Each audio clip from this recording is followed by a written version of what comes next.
We are right now at the burial grounds of Koboko to honor the World Refugee Day. There's something so interesting about this day. That's actually the theme of this day.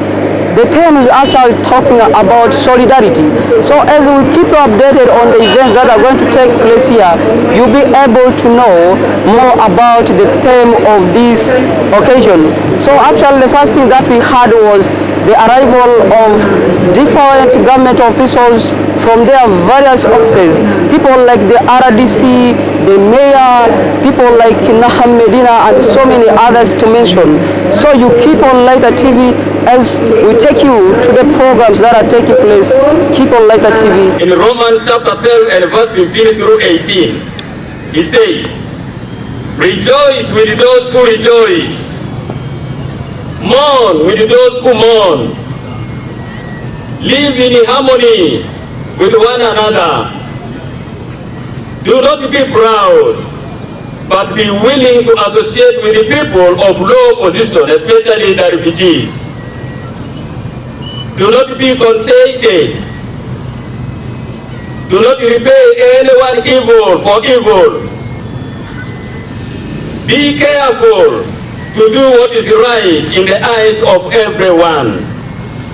If it is possible, as far as it depends on you, live at peace with everyone. In the name of God the Father, God the Son, and God the Holy Spirit." Right with me here, I have one of the refugees who is with me here. She's actually a lady. So we're going to interrupt with her.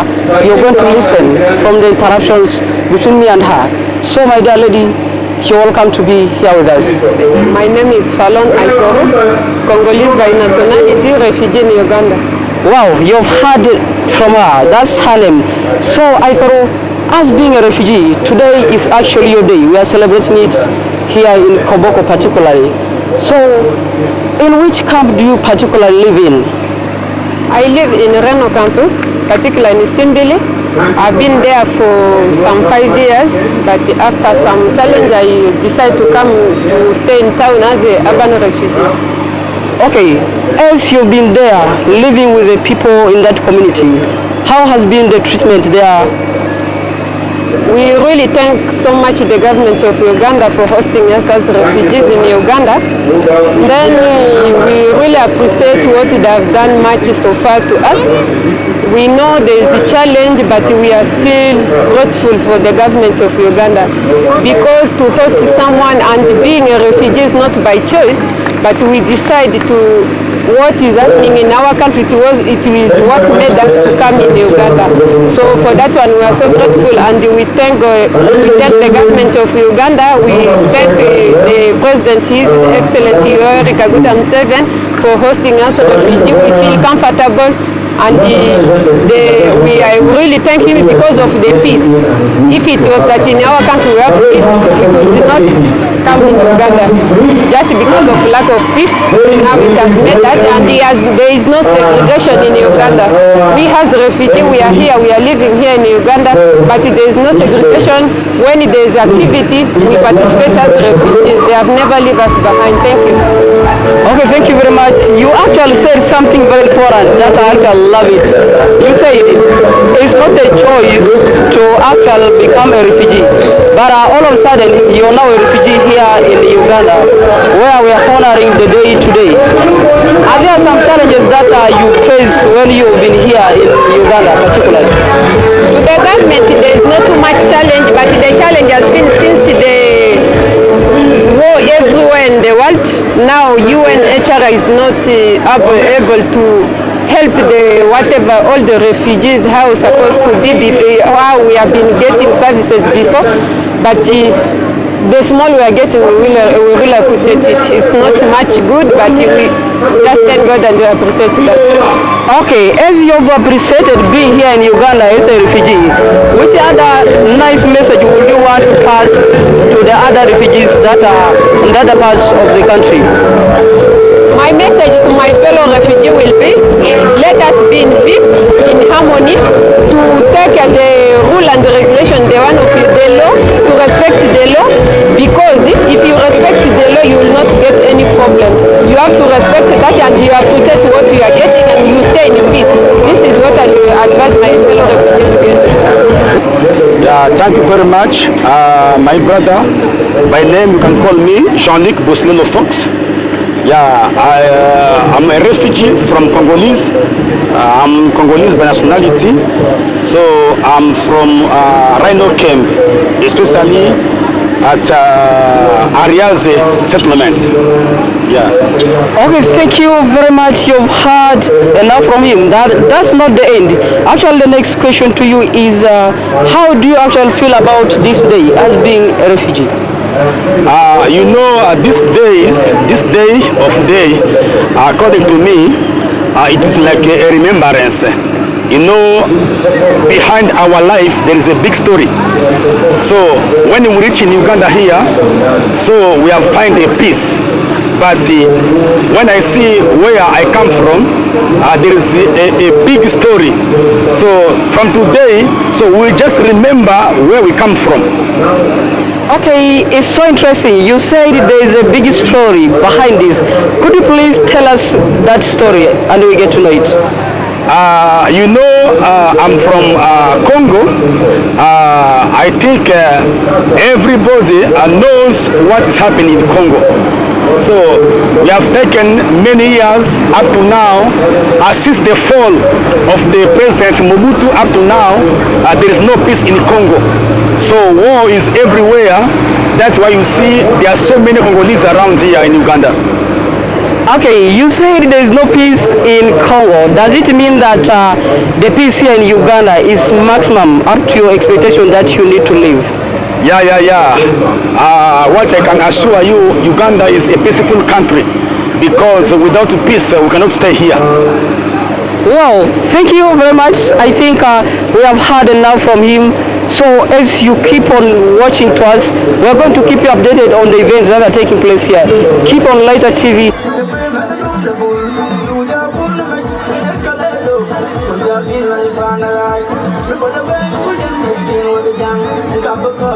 I'm called Giselle Kapalata, the executive of CORA, the executive director of CORA, which stands for Congolese Refugees Association. As a refugee,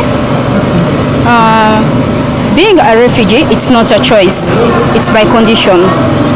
And I'm not ashamed of being a refugee, because it has not started with me and it's not going to end with me.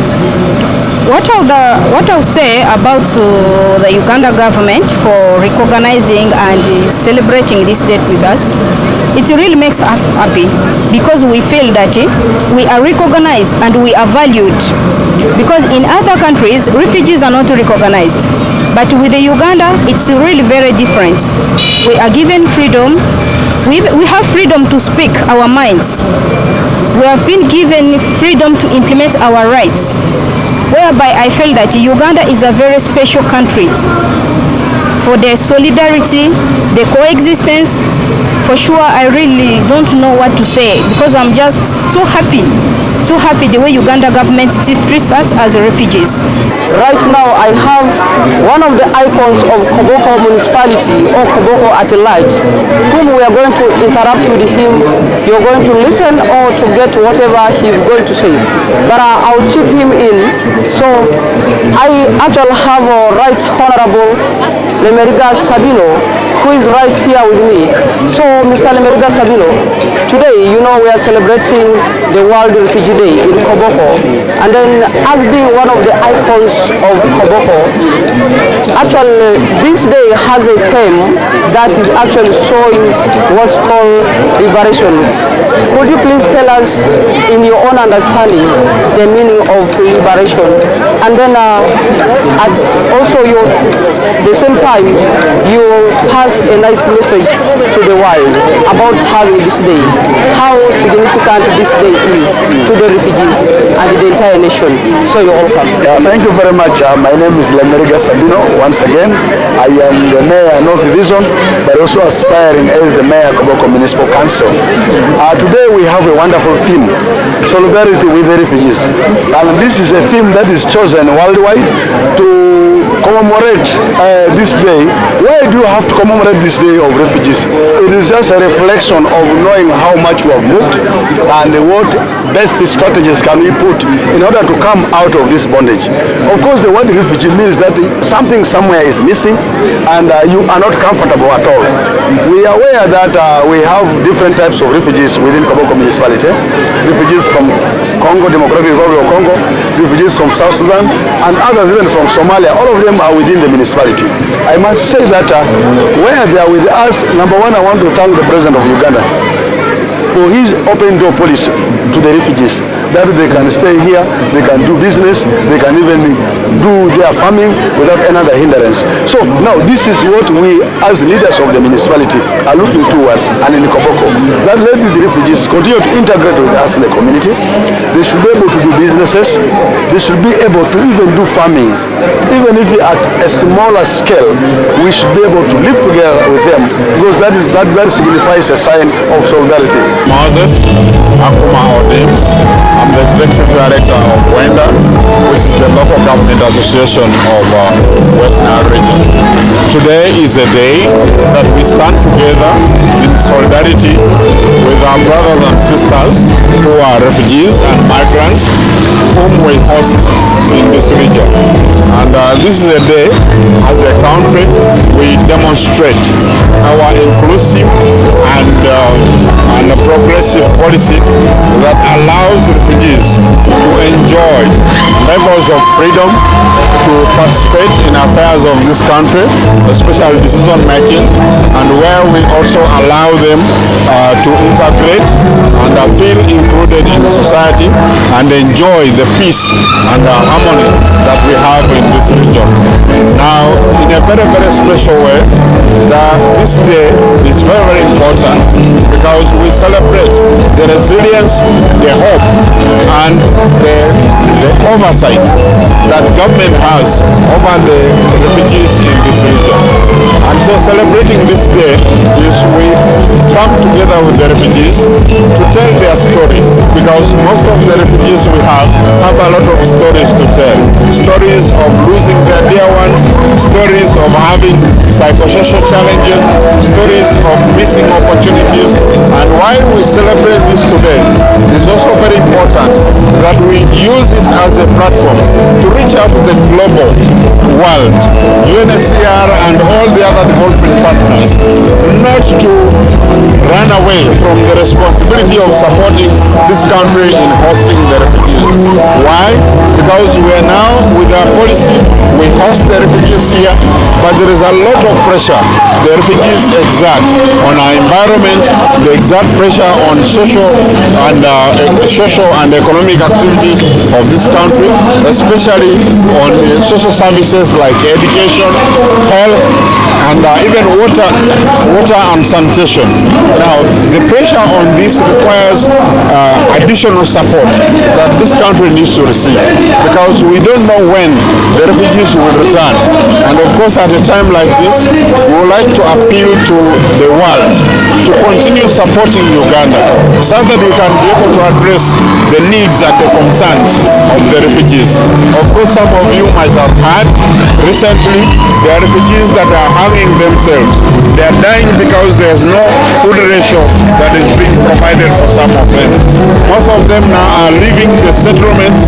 They are coming to urban areas to look for livelihood opportunities that can support their lives. So we want to appeal to the humanitarian community that these refugees still need support. They need a lot of support, and our government needs a lot of support from them in order for us to meet the concerns of the refugees. We are the second in hosting the largest number of refugees. That tells you the commitment of government. Now, the strain on infrastructure is expected because you have planned to have medicines for maybe 100,000 people. Now you have 20,000 refugees. That puts another strain. Definitely that is expected. But I also think government has made efforts through Office of the Prime Minister to fill in the gaps. Even right now, if you know that many partners many partners have withdrawn support or funding to refugees for reasons known to them. And government has stepped in. Otherwise, we are going to have a situation of all refugees being ordered to go back. All refugees being told that we are no longer going to receive more. But even now, as I speak, they are still receiving refugees in this country. So the government, of course, puts something minimally to support, but also, like I told you, you know, refugee thing is not something you plan for.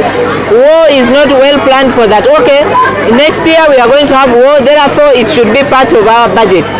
We usually pass a budget for a country that supports its people as the statistics show us. So when refugees come in, suddenly it puts strain on the resources, and already remember you've passed a budget that is not elastic. So sometimes what you do is to put down other sectors to support one or two things. So for me, I think the effort of government in hosting refugees alone must be welcomed. The effort of government through the office of the Prime Minister in ensuring that there are also gap filling of areas where there are challenges, where the partners fail. Government has come in. Even now I talked about the GROW project. It is benefiting both nationals and refugee women. What does that tell you about our government? Our government is all embracing, our government is all welcoming, but most importantly we must advocate for peace. Because all this wouldn't be happening if South Sudanese are in their country enjoying farming, carrying on normal businesses. If Congolese are in their country, it calls all of us East Africans and Africa as a continent to unite and avoid war. Because it tears us down, it breaks economies. There is no economy in the world that can be sustained through war, that can be sustained through fighting. Let us work together. When we join hands to build this country, we shall all develop together. My name is Bongo Patrick Namis. I work with Cities Alliance, a global partnership supporting secondary cities in the developing world. And we're very grateful today to join in the belated celebration of the World Refugee Day, which is hosted in Koboko Municipality, bringing also Arua City and other stakeholders together. As Cities Alliance, we want to associate with the refugees globally, because no one chooses to be a refugee, but circumstances can make one become one. And in that regard, as Cities Alliance, we are happy to work with secondary cities that are hosting refugees that have been displaced from their home countries and are living now in Uganda.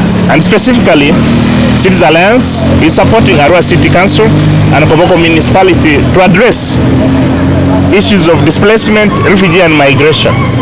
And we have a flagship program which is called the Sustainable Urban Integration of Displacement Affected Communities, and it is worth $4 million investment that is going to benefit refugees and host community in Koboko Municipality as well as Arua City. And we would like to encourage that being a refugee is not the end of life. They can rebuild despite having lost hope. They can still transform their lives in dignity together with the host community. And we want to thank the government of Uganda for the open door policy that has enabled our brothers and sisters from across the borders to be part and parcel of the community in Uganda. And Koboko has demonstrated that truly you can live as one in peace and harmony for a better future. Urban Integration and Development of Displacement Affected Community Project is funded by the European Union and implemented by Cities Alliance in partnership with Arua City Council and Koboko Municipal Council with the technical assistance of ACAV. So the close to $4 million is going through Arua City Council directly and Koboko Municipal Council and ACAV as an implementing partner.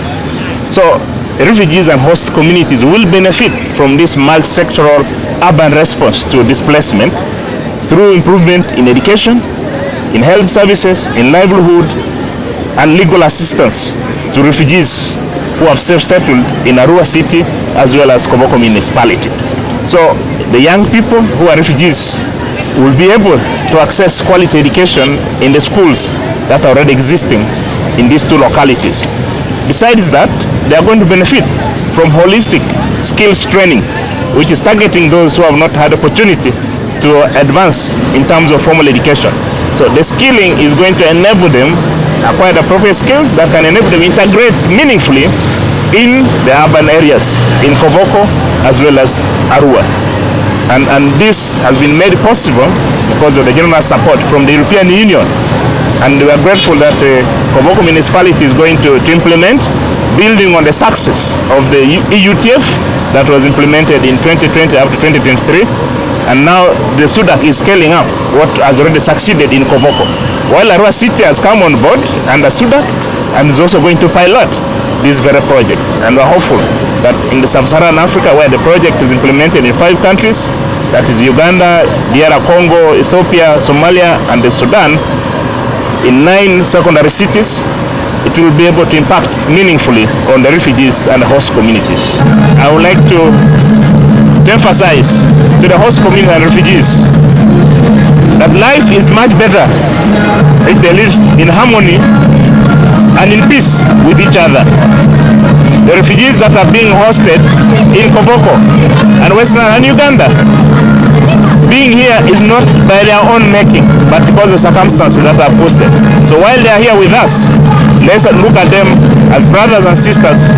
Let's look at them as an opportunity to grow together, to thrive, and live as one people in dignity. Thank you. Is to go and look for school fees and pay fees, and you stop there. None of you men don't even know how your children look like.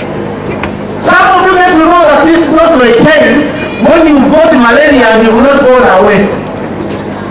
Because every day you have an excuse, I'm going to see football. Liverpool is going to beat Arsenal. That is not the news. Every day Liverpool beats Arsenal. It's not news. And you should not use that as an excuse for not being home. How many of you talk to your children, even eating with them? Some of you are too selfish and greedy that you want to sit there. They give you too much food alone and the children sit there. When you buy milk, you buy 2 cups. One is meant for your cup of tea, another one is meant to make a color for the children. When you buy a kilo of meat, you want a half of a kilo for yourself. Some of you even put a string in it that this is the piece I want. And the children are share this small one. You think that even when you touch your food and feed the child, then you will die. Let me tell you, a relationship is built on eating and drinking. It is biblical. When Jesus was going, he said, take this and eat. This is my covenant with you. Señor, Pastor Mene. Even you Muslims, you have every excuse to eat and drink that you are going to name a child. You eat and drink. Someone dies that you are going to eat and drink. Now, if a relationship is built on eating and drinking, why don't you ever get time to eat with your children? My father had one wife, my mother, and all of us were above that one woman. But this man would come late and wake us up and tell us your food was not as sweet as mine. And he would try to give each one of us a piece of his food. It is not because we are not satisfied, but because we wanted to build a relationship. How many of you do that? How many? If this week you ate with your child, and you know you touch your food and gave your child, raise up your hand. What is saying you? Give up for those who did that. So men, go back today and be friends to your children. My child, if she was in Koboko, she would not pick a stone to hurl it at anything because she would say, what would dad say? Now, for you, who has no time for your child, when your child have that feeling, you're saying, what would dad say? Because you don't have the time, you don't have the connection, you don't have the relationship.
That was the speech from the RDC of Koboko. Actually, it has been a wonderful day to have it here with us. We have now come to the end of the program. Stay tuned as we keep updated. My name still remains Kalban Swadik, Lighter TV Koboko.